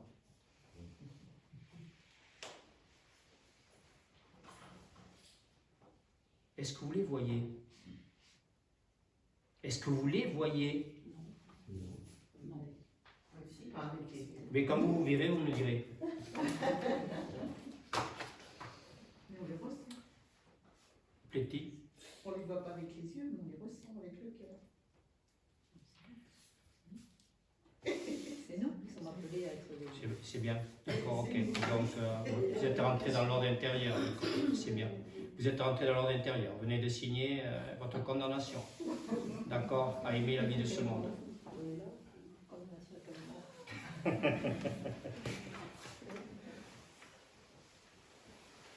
Donc, c'est la perte de l'âme et de l'esprit, cette mort matérielle par l'intellect et ses discussions stériles, la rationalité d'une vie relative au fait, esclave du fait, du Satan. C'est le désir de bien matériel. Vous avez bien compris que ce Satan, à partir du moment où on pense vivre, on est victime. C'est la victimologie, d'accord, de notre propre négativité encore, et parce qu'on n'a pas encore fini complètement, totalement notre conversion, d'accord, parce que plus ça va, au fur et à mesure des conférences, donc là on est rentré dans les eaux du baptême, qu'on va voir la prochaine fois, c'est-à-dire il y en a différents faire, et il y a 3 baptêmes. Et après le baptême, qu'est-ce que nous allons faire? Nous allons nous retrouver à la communion. Il nous faut faire notre communion, notre première communion. Pourquoi première? Parce que les principes, c'est le 1. Le 1, la langue une, principe unique de toute chose, première communion, comme s'il y en avait une deuxième. Ok. C'est la communion du 1, du principe, du monos. On va tous être des moines et des moniales, je vous assure. Ok. C'est le désir de bien matériel, de plaisir, de désir compensatoire, de vide, de manque, d'absence dans sa relation à soi, dans sa relation à l'autre. Je suis en train de relire ce texte avec vous, je ne l'ai pas relu depuis 2017. Et vous avez vu qu'on l'a déjà lu, depuis ce matin. Un des commandements de Dieu, vous savez, vous amusez pas à ça, parce que moi je l'ai fait ça aussi, quand je ne savais pas. D'accord? Je te jure. Et non, c'est un des commandements, tu ne jureras point. Tu ne jugeras point, tu ne jureras pas, enfin on ne fait plus rien, c'est lui qui fait, je vous l'ai dit, on est dans le 7e jour du Shabbat. Je te jure. Il y a la chaudière qui ne marche pas, ok, mais je te jure, j'ai vérifié, ok, mais pourtant ça ne marche pas. Ok, voilà. Et donc tu ne jures pas, tu vas voir si elle ne marche pas, bien on va la faire marcher, et puis c'est tout. D'un sera à l'autre, c'est la fuite du temps personnel, c'est la fuite du temps personnel, conjugal, familial, dans la profession de la quête, du pouvoir intellectuel, social, économique, politique, religieux, etc. C'est le mode d'existence de l'enfant de l'homme. N'ayant plus la connaissance des valeurs morales, sous-tendues par les valeurs spirituelles, l'insouciant, l'inconscient ne fait que courir après son besoin de reconnaissance. C'est l'homme extérieur qui court à sa ruine et précipite par là le monde en enfer. On court précipitamment et on tombe dans les filets, les fosses et les pièges à la manière des animaux sauvages. Nul ne peut échapper. Livre de la sagesse de Confucius. L'homme extérieur court à sa ruine, l'homme intérieur se renouvelle sans cesse. Or, nous ne sommes pas, nous, de ceux qui abandonnent et vont à leur perte, mais de ceux qui ont la foi et sauvegardent leur âme. Lettre aux Hébreux, chapitre 10 de Saint Paul. La mort matérielle symbolise la chute de l'homme en enfer, par sa volonté égotique de servir ses intérêts. Elle est la cause constante de la tristesse de ce monde qui s'égare à la recherche de biens existentiels sans se préoccuper de la sagesse des anciens et de la jouissance d'un cœur rempli d'amour. La mort matérielle est responsable de la plupart des morts physiques. La mort due à la folie meurtrière des hommes, la mort obligée ou subie des fatalités, la mort libératrice des douleurs morales ou physiques. La mort due à la folie meurtrière. Depuis des générations, pour ne pas dire depuis toujours, l'homme qui a perdu la volonté du culte de la vie a le culte de la mort. Né lui-même dans un monde de plus en plus mortifère, ses enfants ont de plus en plus le culte de la mort. Leur ego s'empare du pouvoir eux-mêmes de mourir, du pouvoir eux-mêmes de mourir et de tuer ce monde au lieu d'être tué par lui. Les morts personnelles, les absences de père et de mère entraînent les morts conjugales, familiales, sociales, culturelles, économiques, etc., plongeant l'enfant, dès sa naissance, dans un monde mortifère. La médiatisation à outrance de la mort, 2017. 11 mai 2017. Ça vous rappelle quelque chose, tout ça? Avec un virus qui nous serait tombé sur la figure depuis fin 2019? Vous y êtes là? Vous imaginez? Pourquoi je ne peux pas passer à la télé? Parce que je suis le chemin, la vérité et la vie. Né lui-même dans un monde de plus en plus mortifère, ses enfants ont de plus en plus le culte de la mort. Leur ego s'empare du pouvoir eux-mêmes de mourir et de tuer ce monde au lieu d'être tué par lui. Les morts personnelles, les absences de père et de mère entraînent les morts conjugales, familiales, sociales, culturelles, économiques, etc., plongeant l'enfant de sa naissance dans un monde mortifère. La médiatisation à outrance de la mort détourne de plus en plus les humains, dès leur plus jeune âge, de la médiation de leur cœur. Ils peuvent de moins en moins, au fil des générations successives, passer la porte des hommes, celle de leur intériorité. Le formatage collectif au nom d'un principe d'égalité empêche le développement de la personnalité même de l'enfant, de la personne qu'il est censé devenir. Il n'a plus de propre vie, de vie propre, pure, c'est-à-dire pure, simple, véritable. La culture de la res publica, de la chose publique, ne lui permet plus de se plonger dans les eaux du baptême, de la libération, de la purification, de la simplification de sa vie. Tout est de plus en plus dur pour lui, impossible et terriblement infernal. Les générations qui ont précédé sa venue sur terre ont continué à faire le choix de la mort. Que la mort, en effet, est généreuse. Elle nous évite d'écouter, de voir, de comprendre, pour être, dire ou faire. Qu'il est doux et agréable sur le moment de se contenter d'exister sans vivre, sans bouger, changer, évoluer, progresser, en attendant je ne sais quoi, sinon une terrible fatalité qui ne peut que nous tomber dessus.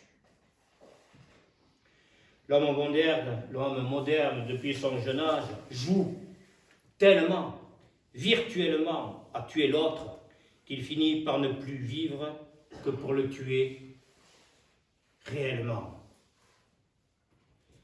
Le degré grandissant de l'insouciance, de l'inconscience, de l'incapacité à aimer leur propre vie fait des parents des animaux privés de raison, disait Maître Écart au Moyen-Âge, et de leurs enfants des monstres au service de la violence. C'est par le retour aux valeurs spirituelles de la religion que les hommes redeviendront de véritables hommes avec des valeurs morales qui recréeront des valeurs familiales, sociales, universelles, de sagesse et d'amour. Le malheur pour l'homme, c'est son inculture, dit Platon. Le malheur encore plus grand tient au fait que l'intellect de l'homme, son ego, s'est emparé du pouvoir, de la culture, au détriment de l'esprit. Le malheur pour l'homme, c'est son inculture. J'écoutais donc Talmudique sur France Culture dimanche dernier, comme je disais à Yves, c'est un juge très pratiquant de Paris, et je lui disais ce qu'ils aimaient Maïmonide, l'ignorance est la mère de la barbarie. Ce qui est la même chose, mais à un degré encore plus fort. Mais le drame essentiel de l'humanité, c'est pour ça qu'il faut rappeler deux phrases, mais le drame essentiel de l'humanité, c'est son ignorance des commandements de Dieu, et par voie de conséquence de leur vécu. Cela tient au fait que dans un monde matériel, les seuls dieux sont l'argent et le sexe, un monde qui voudrait nous faire croire qu'il n'y a plus de place pour le salut de l'âme ou l'amour de son prochain. La laïcité de nos différentes républiques est venue proposer un nivellement des valeurs dans un totalitarisme égalitaire strictement horizontal, autrement dit complètement mortifère. La laïcité n'étant que le laïcat, c'est-à-dire l'horizontalité, comme la verticalité, l'horizontalité et la verticalité. Amputé, donc la laïcité n'étant que le laïcat, amputé de la spiritualité, donc de la verticalité de l'être. C'est le monde de la science, le savoir intellectuel, sans la connaissance, fruit de l'élévation de la conscience.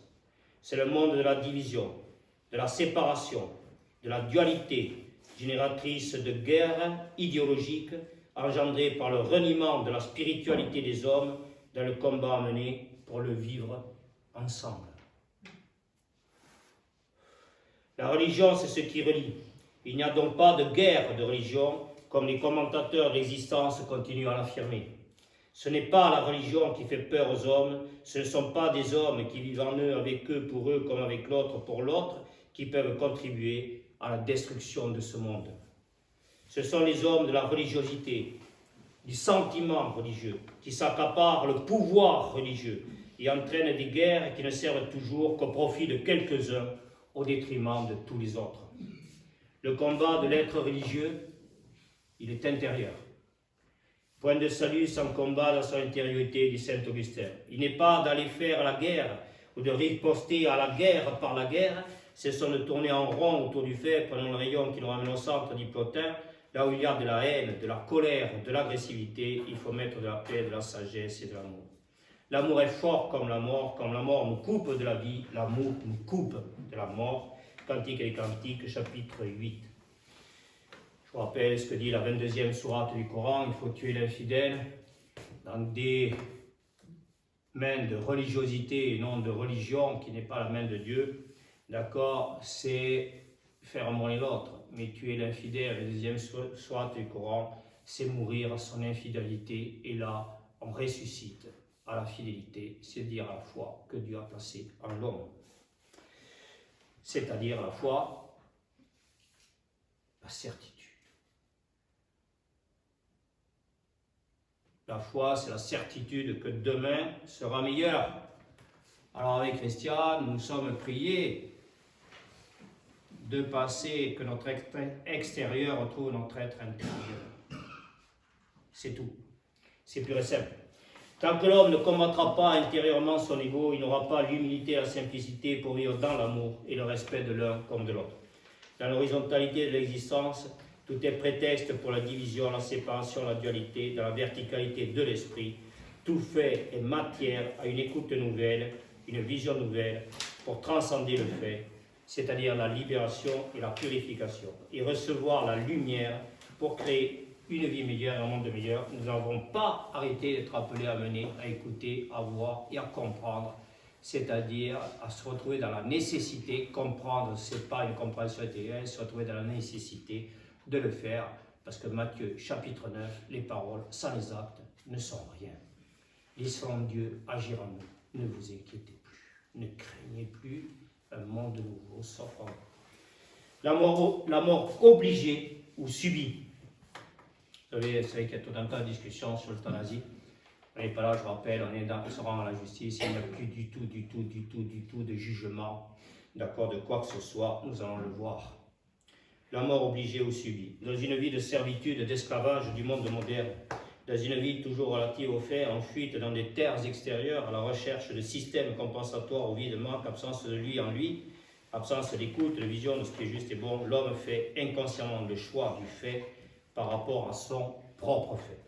Il se vide de sa substantifique moelle, disait Rabelais, c'est-à-dire de sa capacité à vivre en lui, en esprit, âme et corps. Sa vie est faite d'obligations, de contraintes, de goûts, d'envies, de besoins égotiques qui le mènent au mal, au mal-être, à la maladie et assurément à la mort. C'est la victimologie de l'homme, de son propre négatif, c'est le culte du fait qui nous fait faire le choix inconscient, de la fatalité. C'est la mort obligée avant l'heure. C'est la conséquence de tout. Vous savez que vous avez vu Abraham, et vous savez que parlant tellement d'Abraham, je ne suis quand même pas fou, parce que vous savez qu'Abraham a vécu jusqu'à 120 ans. Voilà, parce que vous avez bien compris que tout est symbole. Ça veut dire intériorité, c'est pas les années qu'on voit passer. D'accord. Les 12, c'est les 12 tribus d'Israël, les 12 apôtres, les 12 signes du zodiaque. Voilà, c'est 12 multiplié par 10, le iode, la lumière, ça fait 120. Je suis au cœur de moi-même, j'ai 120 ans. Je ne sais pas, c'est pas mal. C'est pas chouette ça, la source infinie d'eau vive, infinie éternelle. Mais quand on aime, on ne compte pas. Et Dieu est amour. C'est lui qui fait notre comptabilité.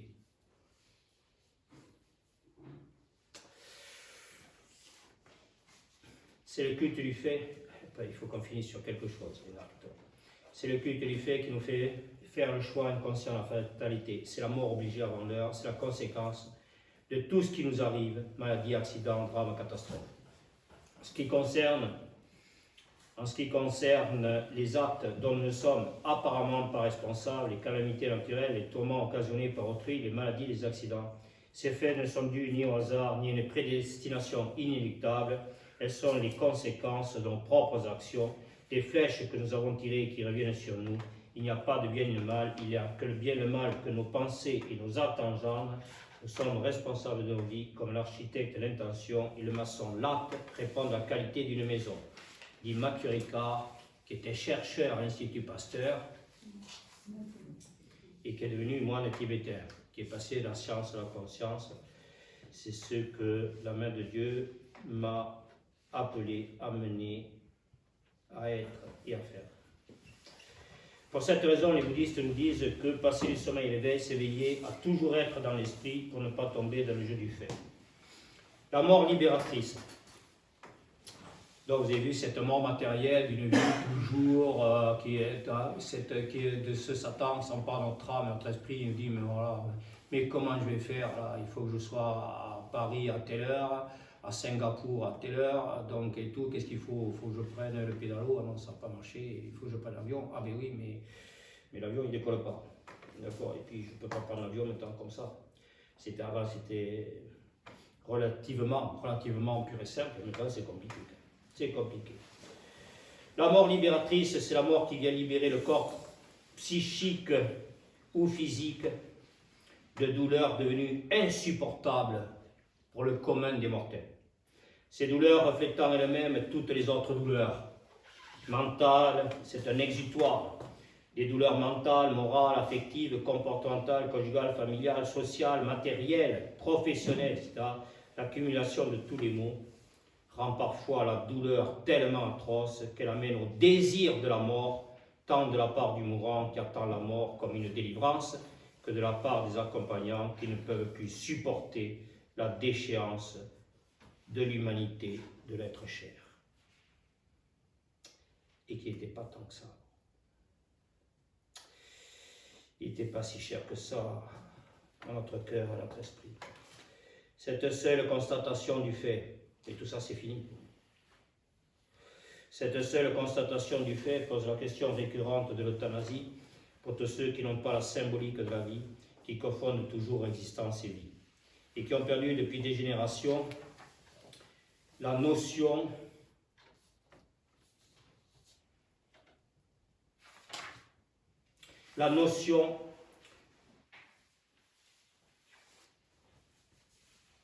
excusez-moi, la notion de l'âme et de l'esprit. Excusez-moi, je reprends la phrase, excusez-moi. Cette seule constatation du fait pose la question récurrente de l'euthanasie pour tous ceux qui n'ont pas la symbolique de la vie, qui confondent toujours existence et vie, c'est-à-dire le sens de la vie, de l'au-delà du fait, vous savez, et qui ont perdu depuis des générations la notion de l'âme et de l'esprit.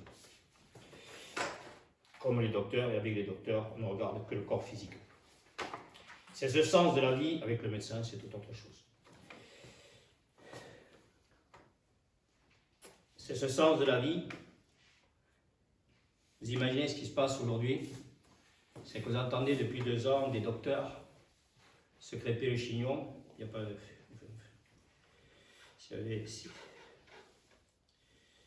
C'est pas crêper le chignon parce que la femme est l'avenir de l'homme. On voit plus de mecs voilà, comprenez, que des iches, que des êtres qui ont dans leur masculinité encore et qui veulent encore signifier qu'ils ont encore le pouvoir.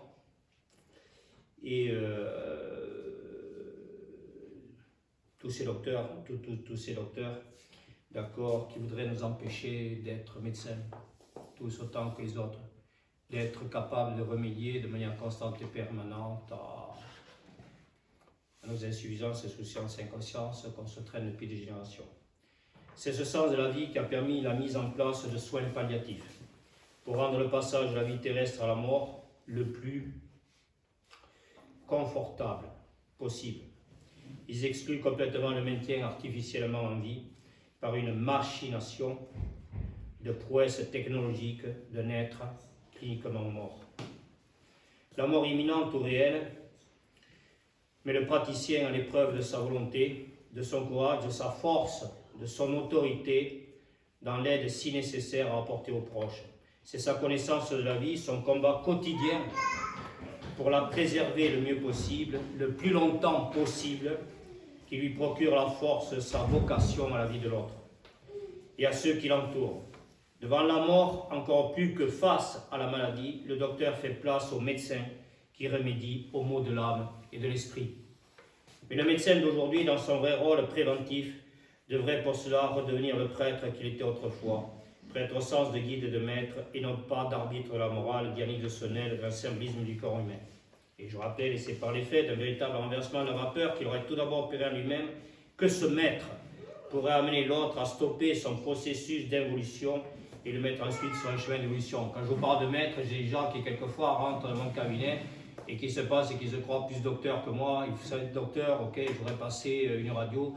Docteur, je voudrais faire ça. Et moi, qu'est-ce que je veux? Je veux rien de tout ça pour toi.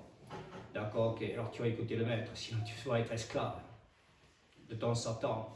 Et tu vas tout perdre. Ton âme et ton esprit est déjà perdu, mais là tu vas finir par perdre ton corps si tu ne vas pas au maître avec moi et ton cœur. Je l'expliquais hier que je n'avais pas de malade dans mon cabinet parce que je n'en veux pas. Ah, c'est quoi ce jeu? Pour ceux qui n'étaient pas là l'autre fois, c'est quoi ce jeu? C'est l'ego dans lequel l'homme est condamné, c'est un peu limité.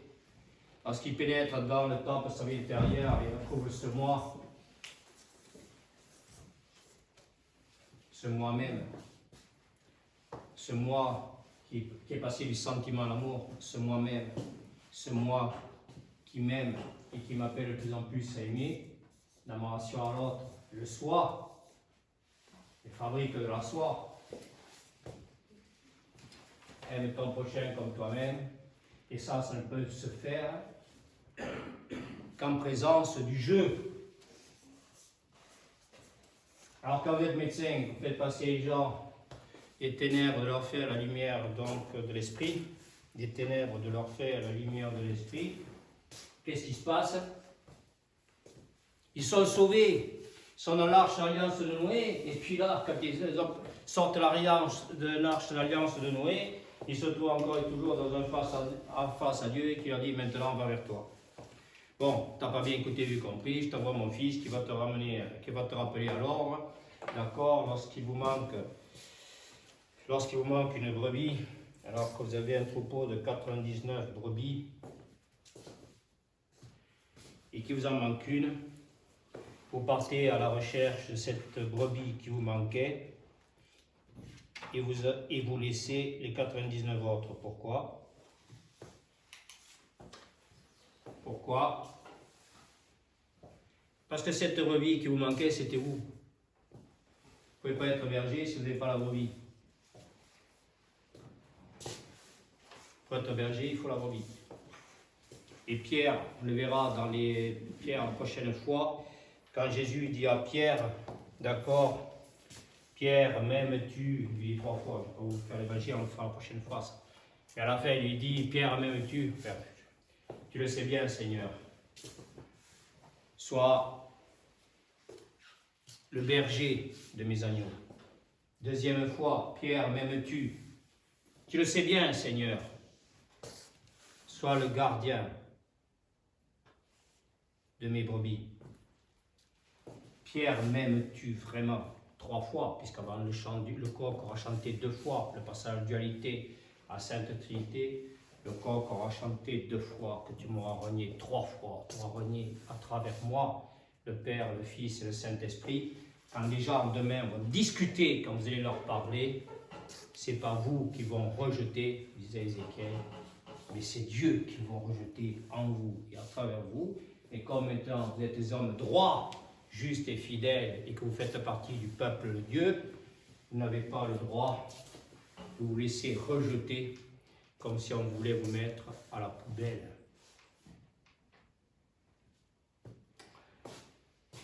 Et donc, Pierre, m'aimes-tu vraiment? Pierre, excellé, répond, tu le sais bien, Seigneur. Toi seul le sais. Pardon. Tu le sais bien, Seigneur, cette fois. La prochaine fois, on le verra bien la prochaine fois. Toi seul le sais. C'est-à-dire, qu'est-ce que ça veut dire, toi seul le sais? C'est-à-dire que c'est ta volonté maintenant qui fait que, d'accord, c'est maintenant ta pleine et parfaite volonté, mais il fallait qu'on arrive au Père, au Fils et au Saint-Esprit pour que cette pleine et parfaite volonté, symboliquement, s'accomplisse dans le cœur de Pierre. C'est-à-dire dans le cœur de Pierre, c'est pour ça que nous sommes appelés à être ce Pierre. Nous ne pouvons être Pierre qu'à partir du moment où nous transformons et nous appelons le monde qui nous entoure. C'est ça, soit le berger de mes brebis. C'est-à-dire qu'on appelle tous les gens qui nous entourent à transformer leur cœur de pierre en cœur de chair, sans quoi il n'y aura sur cette terre, Dieu a dit dans le Deutéronome de Moïse en plein désert, de notre humanité aujourd'hui, sans quoi il y aura sur cette terre que pleurs et grincement de dents. Mais hier soir, notre cœur était rempli de joie, c'est-à-dire que nous étions dans la jouissance du cœur, notre cœur était rempli de joie, de nous avoir vu, écouter, voir et comprendre ce sens qu'il fallait maintenant donner à la vie de ce monde. La jouissance du cœur. On termine ça, après c'est fini, hein. D'accord, ok, on est à midi et demi, c'est bon, ok, donc j'en étais, pardon, qui ne peuvent plus supporter la déchéance de l'humanité de l'être cher. Cette seule constatation du fait pose la question récurrente de l'euthanasie, nous allons dire ça, donc, ok, et la notion de l'âme et de l'esprit. C'est ce sens de la vie qui a permis la mise en place de soins palliatifs, tout ça c'est vieux, ok, voilà. La mort imminente ou réelle. Mais le praticien à l'épreuve de sa volonté, son courage, de sa force, son notoriété, dans l'aide si nécessaire apportée aux proches. D'accord, c'est-à-dire la loi aime ton prochain comme toi-même, vous savez que ce prochain, c'est vous déjà au cœur de vous-même, vous êtes proche de l'Aïn. C'est-à-dire, donc, l'Aïn, c'est l'Aïn, c'est le commencement. C'est votre cœur à partir duquel commence et s'établit le principe créateur. En hébreu. C'est sa connaissance de la vie, donc de ce médecin. C'est sa connaissance de la vie, son combat quotidien pour la préserver le mieux possible, le plus longtemps possible, qui lui procure la force de sa vocation à la vie de l'autre. Nous étions en activité professionnelle, il y a beaucoup de docteurs qui sont encore en activité, bien qu'ils désertent de plus en plus leur cœur et leur esprit, ce qui entraîne les déserts médicaux comme les déserts ruraux, agricoles, industriels. Là, on est en train d'établir un véritable désert. Pourquoi? Vous avez bien compris, là, depuis 2 séminaires, quand on est au cœur de nous-mêmes, nous n'étions plus ces déserts, puisque l'existence est le reflet de notre vie intérieure, et nous redevenons ces oasis et ces terres riches et fertiles de la parole, d'accord, des sages et des maîtres de Dieu. C'est la véritable richesse du cœur et de l'esprit, et pas une richesse futile et matérielle. Donc, ok, vous le savez, on ne peut pas servir 2 maîtres à la fois. Dieu et l'argent, on ne peut pas être partout, hein, d'accord, ok, voilà. Quoique, c'est d'accord. L'amour imminent au réel met le praticien à l'épreuve de sa volonté, de son courage, et donc on n'est plus en activité, on a une vocation tous autant que les autres. C'est la voie de l'action, nous sommes des actionnaires de la vie. Nous allons en récolter les dividendes, ce que vous ferez au nom de Dieu, il vous le rendra au centuple, ne vous inquiétez pas. C'est sa parole, donc vous n'avez pas à vous inquiéter. Son courage de sa force, bien à qu'une condition, que vous ne soyez pas dans le besoin. Ah, si vous êtes dans le besoin, soyez toujours dans la nécessité. Qu'est-ce que c'est que le sens de la nécessité? C'est la vie de l'autre. Ce n'est pas vos besoins égotiques. Vous ne vous servez pas, au passage. Vous attendez que l'autre. Les premiers seront les derniers seront les premiers. C'est sa connaissance de la vie, son combat quotidien pour la préserver le mieux possible, le plus longtemps possible, qui lui procure la force, sa vocation à la vie de l'autre et à ceux qui l'entourent. Devant la mort, encore plus que face à la maladie, le docteur fait place au médecin qui remédie aux maux de l'âme et de l'esprit. Mais le médecin d'aujourd'hui, dans son vrai rôle préventif, devrait pour cela, dans son vrai rôle préventif, quand on a vu ça, le directeur de Pfizer qui nous dit que l'amour de nos prochains, c'est le vaccin. Bon. Il faut que je retrouve de quel texte biblique il a tiré ça. Quoi. Voilà. Mais le médecin d'aujourd'hui, dans son rôle préventif, devrait, pour cela, ou d'une autre culture, ok, vous le savez. Mais le médecin d'aujourd'hui, dans son rôle préventif, devrait pour cela redevenir le prêtre qu'il était autrefois. Nous avons vu tout ça.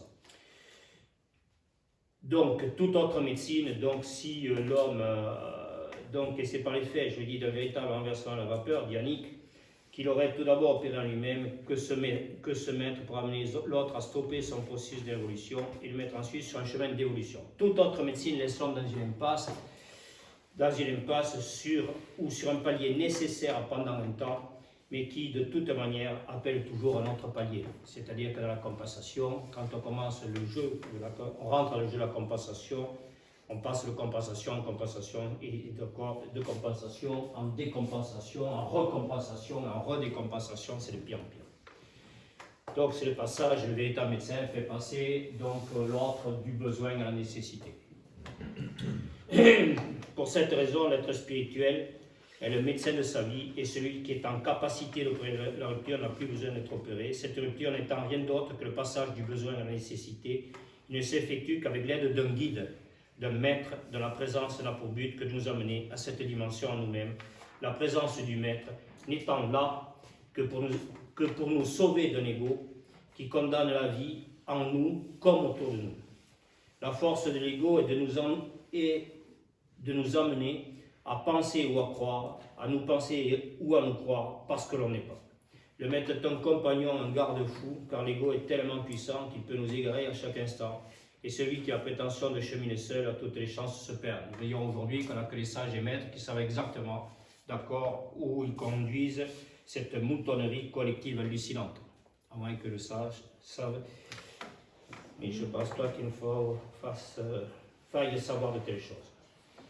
Donc, c'est Khaled Bentounes qui nous a dit tout ça, qui nous dit tout ça, c'est un maître soufi, un maître spirituel de l'islam, pur esprit de l'islam. Le maître est l'accompagnant de la vie pour la vie, de la vie qui précède la mort, de la vie du défunt après la mort, de la vie de tous ses proches.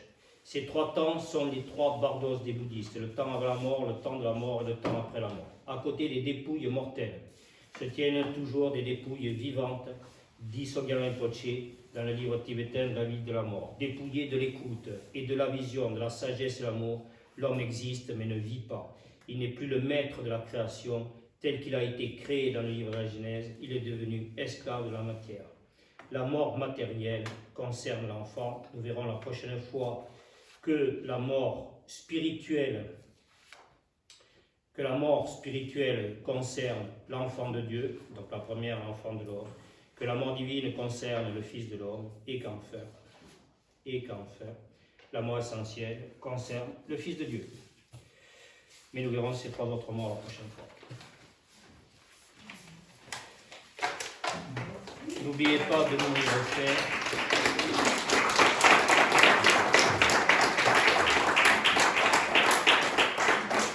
N'oubliez pas de mourir au fait et veillez à rester centré sur vous pour pouvoir bien demeurer dans l'esprit, parce qu'après c'est cet esprit, cet esprit très élevé, très éclairé et très initié qui vous élèvera au-delà du fait de votre propre fait, de celui de ce monde.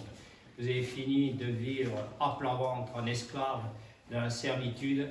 Vous êtes comme Saint Paul maintenant, qui allant à Damas pour persécuter et aller chercher, mandaté par les prêtres juifs pour aller à Damas chercher les chrétiens, les persécuter et les crucifier. Et les crucifiés s'est retrouvé plaqué sur le sol dans son chemin de Jérusalem à Damas, plaqué donc sur le sol, complètement, totalement aveuglé par la lumière qu'il avait. Et cette lumière qu'il avait, c'est celle que vous êtes en train de recevoir. Vous avez vu la transmutation qu'en vous-même, ce qui vous a complètement, totalement transformé chaque jour davantage.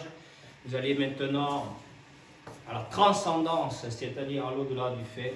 Et dans cette transcendance, on verra ça la prochaine fois à travers l'arbre des Hébreux, avec Malkout, avec Malkout, l'entrée donc dans le royaume donc, de Dieu. Et au-delà, donc, avec Okma, la sagesse de Dieu, Bina, son intelligence, vous serez couronné, d'accord, de la présence de Dieu, puisque vous serez mort, complètement, totalement mort, mais nous avons encore du chemin à faire pour ça. Et donc, tout votre esprit sera couronné, et on vous verra un jour, vos descendants vous verront dans cette abbaye, couronné de cette auréole, d'accord, de ce qu'étern, de cette couronne, qu'il ne soit pas celle, rassurez-vous, qu'il ne soit pas celle du roi Cyrus couronné. Oh, ces épines, c'est terminé pour nous, mais depuis 2000 ans. Et on voudrait nous y ramener. D'accord, tout ça. Écoutez, je vous remercie beaucoup parce que c'est beaucoup de travail. Vous vous rendez compte que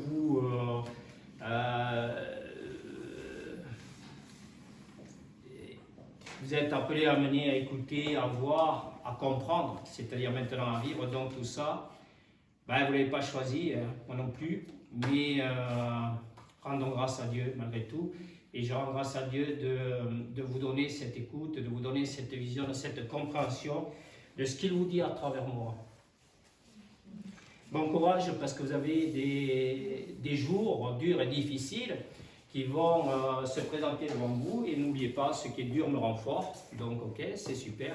Et puis n'oubliez pas quand même que vous êtes devenu le 8e jour, nous étions aujourd'hui encore dans le jour du Shabbat, nous étions dans ce jour de la perfection, du 7e jour, donc où Dieu est pleinement, parfaitement présent en nous, et demain, tout le monde verra Dieu en vous et à travers vous, et le verra générer et créer une vie meilleure, un monde meilleur. Vous ne pouvez pas faire autrement, ne vous inquiétez pas, c'est pas vous qui le ferez, c'est lui qui le fera, même si ça ne vous plaît pas.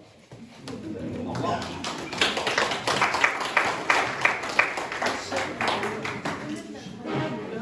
Pardon, oui, ah oui, oui.